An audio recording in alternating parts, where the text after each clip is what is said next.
ಆರ್‌ಬಿಐನಿಂದ ನೋಟುಗಳ ಬಗ್ಗೆ ಮತ್ತೊಂದು ಅಪ್ಡೇಟ್ಸ್ ಕೊಟ್ಟಿದೆ. ನೋಟ್ ಬಂದಿ ಅಲ್ಲ, ನೋಟ್ ಬ್ಯಾನ್ ಅಲ್ಲ, ಬದಲಾಗಿ ಹೊಸ ನೋಟುಗಳನ್ನು ಪರಿಚಯಿಸುವುದಕ್ಕೆ ಆರ್‌ಬಿಐ ಸಜ್ಜಾಗ್ತಾ ಇದೆ. ಕೆಲವೇ ದಿನಗಳಲ್ಲಿ ಹೊಸ ನೋಟುಗಳು ಮಾರುಕಟ್ಟೆಗೆ ಬಿಡುಗಡೆಯಾಗುತ್ತೆ. 10 ರೂಪಾಯಿಯ ಮುಖಬೆಲೆಯ ನೋಟುಗಳು, 500 ರೂಪಾಯಿ ಮುಖಬೆಲೆಯ ನೋಟುಗಳು ಬದಲಾವಣೆ ಆಗುತ್ತೆ. ಹಂಗಂದ ಮಾತ್ರಕ್ಕೆ ಭಾಳ ಗಾಬರಿ ಆಗಬೇಡಿ. ಈಗಿರುವಂಥ 10 ರೂಪಾಯಿ ಏನು ಮಾಡೋದು, ಈಗಿರುವಂಥ 500 ರೂಪಾಯಿ ಏನು ಮಾಡೋದು ಅಂತ ಹೇಳಿ ಗಾಬರಿ ಪಡುವಂಥ ಅವಶ್ಯಕತೆ ಇಲ್ಲ. 10 ರೂಪಾಯಿ ಮತ್ತು 500 ರೂಪಾಯಿಯನ್ನು ಬ್ಯಾನ್ ಮಾಡಿಲ್ಲ, ಬದಲಾಗಿ ಹೊಸ ನೋಟುಗಳನ್ನು ಪ್ರಿಂಟ್ ಮಾಡ್ತಾ ಇದ್ದಾರೆ.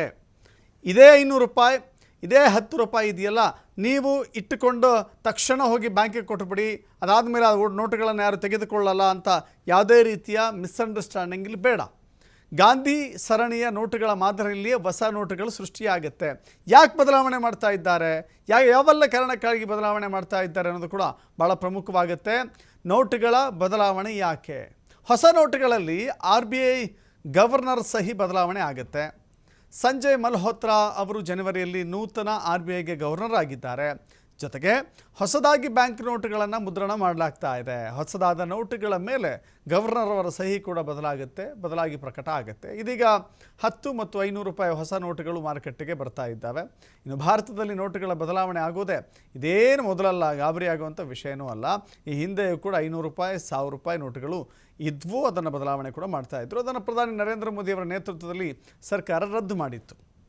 2000 ರೂಪಾಯಿ ನೋಟುಗಳನ್ನು ಪರಿಚಯಿಸಲಾಗಿತ್ತು. ಆದರೆ ಕೆಲವೇ ತಿಂಗಳುಗಳ ನಂತರ ಆ 2000 ನೋಟು ಕೂಡ ವಾಪಸ್ ಹೋಯಿತು. ಇದೀಗ ಹೊಸ ವಿನ್ಯಾಸದ ನೋಟುಗಳು ಬರ್ತಾ ಇದ್ದಾವೆ. ನಿಮ್ಮ ಹತ್ರ ಇರುವಂಥ ಹಳೆ 10 ರೂಪಾಯಿ ಏನು ಮಾಡೋದು, ಹಳೆ 200 ರೂಪಾಯಿ ಏನು ಮಾಡೋದು, ಗಾಬರಿ ಆಗುವ ಅವಶ್ಯಕತೆ ಇಲ್ಲ. ಎಂದಿನಂತೆ ಆ ನೋಟುಗಳನ್ನು ಚಲಾವಣೆಯಲ್ಲಿ ಇಟ್ಟುಕೊಳ್ಳಬಹುದು. ಎಲ್ಲ ಕಡೆಗಳಲ್ಲೂ ಅದು ತೆಗೆದುಕೊಳ್ತಾರೆ. ಯಾವುದೇ ರೀತಿ ಗಾಬರಿ ಆಗುವಂಥ ಅವಶ್ಯಕತೆ ಇಲ್ಲ. ಬ್ಯಾಂಕ್ಗಳಿಗೆ ಸಹಜವಾಗಿ ಹೋದಾಗ ಆ ಬ್ಯಾಂಕ್ಗಳು ವಾಪಸ್ ಕಳಿಸ್ಕೊಡುತ್ತೆ.